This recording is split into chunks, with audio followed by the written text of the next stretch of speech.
네, 반갑습니다. 부동산 전망하는 남자 골든마우스 인사드립니다. 소상공인 상가 임대차에서요, 임대인과 임차인이 임대차를 종료했을 때 가장 문제가 많이 있는 대표적인 케이스로 원상복구 이야기를 드렸어요. 바로 전 영상에 말씀드린 것처럼 케이스 바이 케이스라고 좀 틀리다고도 얘기 드렸는데, 안 보신 분들은 참고하시길 바라면서, 오늘 같은 경우는요, 임차인 같은 경우는요, 불난집에 부채질을 한다고 경기가 참 어렵고 오죽했으면 점포를 그만둔다는 마음을 먹었는데, 그 입장에서도요, 점포를 그만둘 때 임대인께서 원상복구 이야기가 나오면은 또 그 비용 자체도 만만치 않을 거예요. 그렇기 때문에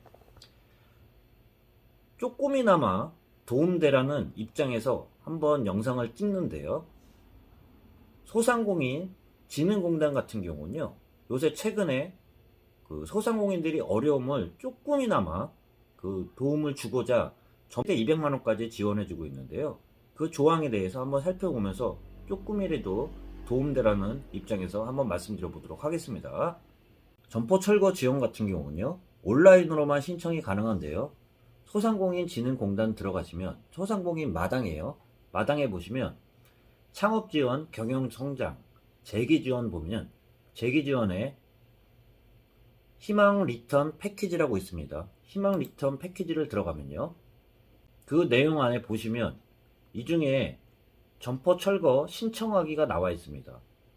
2021년 희망 리턴 패키지 사업 시행 공고를 중소벤처기업부와 소상공인 시장진흥공단에서 폐업이나 폐업 예정 소상공인이 신속하게 사업을 정리하고 취업 창업을 통해 안정적으로 재개할 수 있도록 사업을 시행하고 있으니 많은 관심 바란다면서 공고문을 올렸습니다. 점포 철거비 지원을 보면요, 목적 같은 경우는 폐업 시 사업 정리 비용, 원상복구 철거 등 지원을 통해 소상공인의 폐업을 비용을 최소화로 좀 도와준다는 내용인데, 큰 돈은 아니지만 그만두는 입장에서도 한푼이 아쉬울 수 있을 텐데요. 대상들을 보면 다 해당되는 건 아니에요. 당연히 점포 철거비를 지원하는 대상들은 정해져 있습니다. 최소한 사업 운영 기간을 60일 이상 진행한 소상공인 같은 경우가요, 폐업이나 폐업 예정인 소상공인이 신청일 기준 아래에 자격 조건을 모두 갖춰야 한다고 말씀하고 있습니다. 자격 요건을 보면 폐업 예정 또는 기폐업 소상공인은, 기폐업이란 폐업을 하였지만 철거를 완료하지 않은 경우라고 말씀드릴 수 있습니다. 사업 운영 기간은 최소 60일 이상일 것이라고 말하고 있고요. 폐업 예정자, 사업자 등록증 상, 계엄 연월일, 점포 철거비 신청일입니다. 기폐업자 같은 경우도요, 폐업사실 증명원 상, 계엄 연월일, 폐업일 기준으로 해서 60일 이상 되어야 됩니다. 또한 임대차 계약으로 사업장을 운영하여 임대차 계약서를 제출이 가능한 소상공인만 그 대상이 됩니다. 임대차 계약서를 통해 사업 신청인이 임차 점포주 여부를 확인하기 위함이라고 밝히고 있습니다. 제외 대상들을 보면 제외 대상에 한 개라도 해당되는 경우에는 지원이 제외가 됩니다. 보면 임대차가 아니라요, 자기 건물에 자기가 소상공인으로 직접 사용하고 있는 자가 건물 같은 경우는 해당 사항에 제외된다고 할 수 있습니다. 자가 소유 건물에 사업장을 운영하는 경우는 제외됩니다. 철거 완료를 다 했다 그러면 이 대상도 제외가 되니까 철거 전에 신청하시는 게 좋을 것 같아요. 기수혜자, 신청인 대표자 기준으로 점포 철거비를 지원받을 경우에는 안 된다고 할 수 있습니다. 한 번에 한해서 된다고도 할 수 있는데요. 유사사업 수혜자, 점포 철거 지원에 관한 유사 정보 및 지자체 사업 수혜를 받은 경우도 제외됩니다. 또한 사업장을 이전하는 경우요, 폐업이 아닌 사업장을 이전하는 경우 같은 경우도 제외됩니다. 제외 업종 같은 경우도 존재를 하는데요, 부동산 임대 사업자는 제외됩니다. 그 중에 예외를 보면 한 개의 사업자 등록증에 부동산 임대업에 타업종이 같이 있을 경우에는 사업 참여가 가능하다고 밝힙니다. 비영리 사업자 및 비영리 법인을 제외하고 있습니다. 정책자금 제외 업종도 제외됩니다. 규모들을 보면요, 저는 점포 정리 같은 경우 그 지원 사업 같은 경우는요. 올해뿐만 아니라 작년에도 있었어요. 단지 원상복구 시 소요되는 비용이 다 소진된다 그러면 선착순이라고 하기 때문에 그만큼 그때그때마다 신청을 해가지고 그 대상이 되는지 아닌지를 봐야 될 텐데요. 규모 같은 경우는 7천 건으로요. 내용, 점포 철거 및 원상복구 시 소요되는 비용을 지원한다고 밝히고 있습니다. 범위들을 보면요. 3.3제곱미터당 전용 면적 기준으로 8만원 이내로 최대 200만원 한도까지 지원합니다. 부가세 지원은 제외되고요. 신청 기간 같은 경우는요. 2021년 2월 10일서부터 예산 소진 시까지 라고 나와 있습니다. 신청 방법 같은 경우는요. 온라인으로만 접수가 가능합니다. 제가 모두에 좀 말씀드린 것처럼 소상공인진흥공단 들어가서 온라인으로 신청하면 됩니다. 신청은 반드시 사업자 등록증의 대표가 신청해야 합니다. 철거 전후 사진 촬영 필수이기 때문에 철거 전에도 미리 찍고 후에도 사진을 찍어가지고 첨부를 해야 된다고도 할 수 있습니다. 제출 서류들을 보면요. 신청 및 정산을 위한 서류라고 할 수 있습니다. 신청 서류들을 보면요. 점포 철거비 신청서 온라인 작성입니다. 개인정보 수집 이용 제공 동의하고요. 확약서, 임대차 계약서 또는 기타 형태의 임대차 계약서를 제출을 해야 됩니다. 신청인의 임차 점포주 전용 면적 확인하고요. 임대차 계약 외 기타 계약 형태인 경우입니다. 필요시에는요. 건축물 대장 및 또는 건물 대장을 첨부를 해야 됩니다. 임대차 계약서상 면적 확인 불가 시에는 건축물 대장은 정부 24에서 발급이 가능하다고 얘기 드렸죠. 건축 도면 같은 경우는요. 임차인이 띄지는 못해요. 건물주만 발급하기 때문에 건물주한테 부탁을 해야 된다고도 할 수 있습니다. 사업자 등록증 및 폐업사실증명원, 행정정보 공동이용망 도입 전까지 제출을 해야 됩니다. 마지막으로 보면 소상공인 확인서 또는 해당 서류, 중소기업 현장 정보 시스템에서 발급을 합니다. 부가가치세 표준증명원 또는 면세사업자 증명증,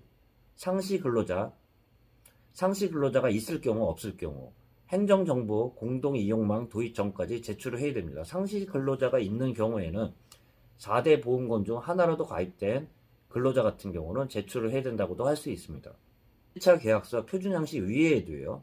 서류상의 임대 목적물 사용 기간, 차임이 명시된 경우에는 인정한다고도 할 수 있습니다. 그렇지만 대부분 상가를 얻었을 때, 임대차를 했을 때 상가 임대차 계약서를 썼을 거예요. 그 이외에도 그와 유사한 경우에도 인정을 한다는 내용입니다. 그럼 임대 목적물 사용 기간, 차임이 명시된 경우에만 인정된다고도 할 수 있습니다. 정산 서류들을 보면요. 점포 철거비 정산 서류에는요. 점포 철거 완료 확인서라고 해서 공단 양식을 활용해서요. 신청 사이트 자료실에 별첨으로 되어 있습니다. 전자세금 계산서, 철거 업체에서 발급한 전자세금 계산서만 인정이 가능합니다. 그 용지로 된 거는 인정을 안 한다고도 할 수 있기 때문에 전자세금 계산서가 발행이 가능한 철거 업체한테 맡겨야 된다고도 할 수 있겠죠. 이체 확인증, 신청인이 철거 업체로 이체한 내역을 확인하면 거기에 맞춰서 지원해 준다는 내용이라고 할 수 있습니다. 부가세 및 초과 비용을 철거 업체로 이체 시 철거 업체에 철거 비용을 지급한다고 할 수 있습니다.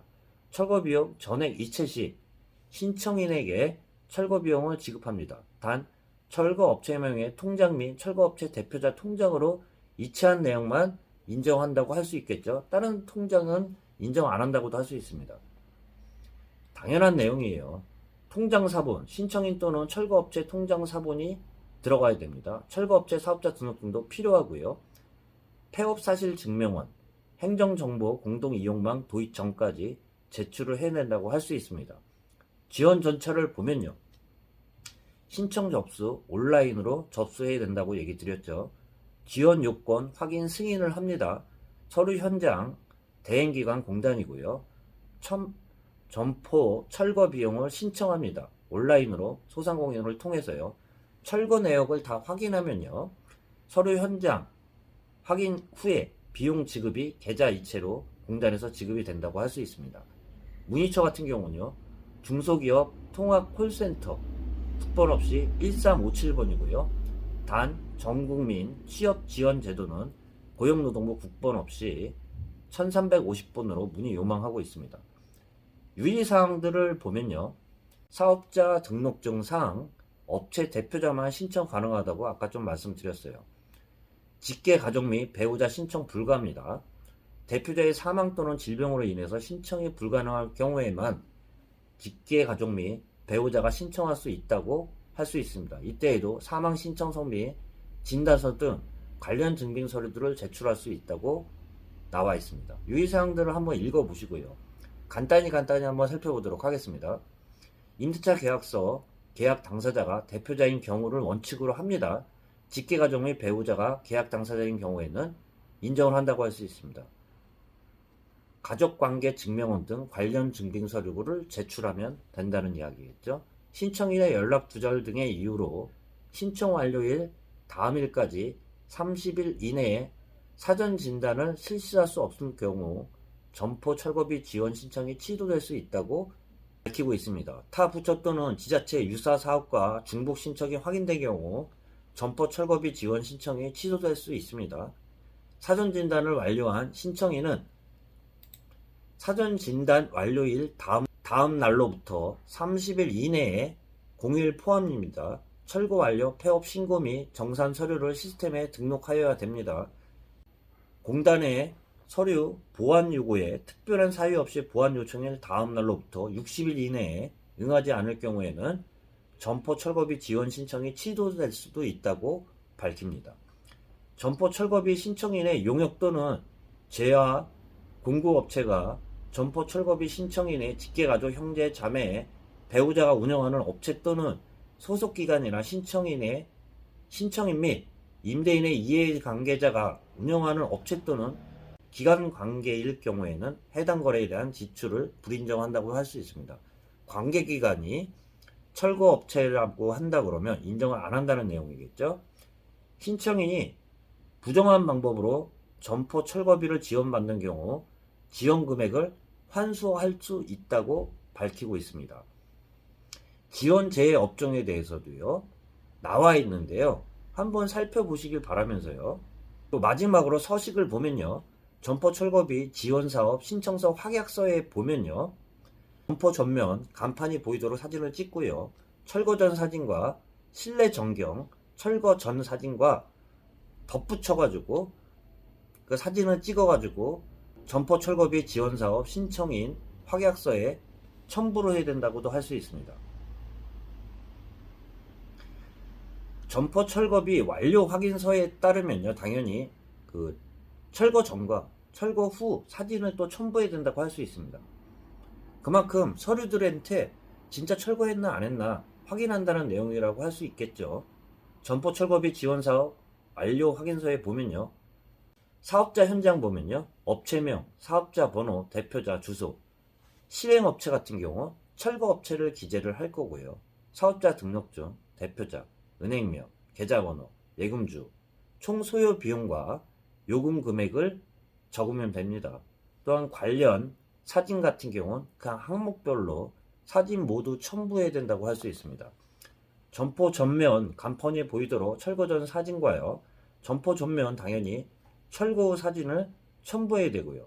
실내 전경 같은 경우도 철거 전과 철거 후 사진을 첨부해야 된다고 할 수 있습니다. 그래 이제 알겠죠?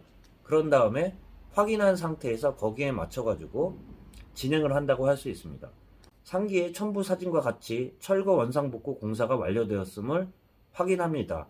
이렇게 철거를 신청을 하면은 최대 200만원까지 3.3제곱미터당 한 8만원 이내에서는 철거 비용에 대해서 소상공인진흥공단에서도 지원을 해준다는 점 좀 말씀드려보고요. 원상복구까지 따르면서 불난집에 부차지라는 그러한 심정이라고 저도 이해는 되지만 최소한의 큰 도움은 아니겠죠. 200만 원이라는 게 실질적으로 원상복구 비용 중에 일부밖에 안 되는 경우들이 많겠지만요. 그래도 200만 원까지는 소상공인진흥공단에서 최대 200만 원까지 지원해 준다는 말씀 좀 드려보면서 오늘 영상 참고하시길 바라겠습니다. 네, 골든마우스였습니다.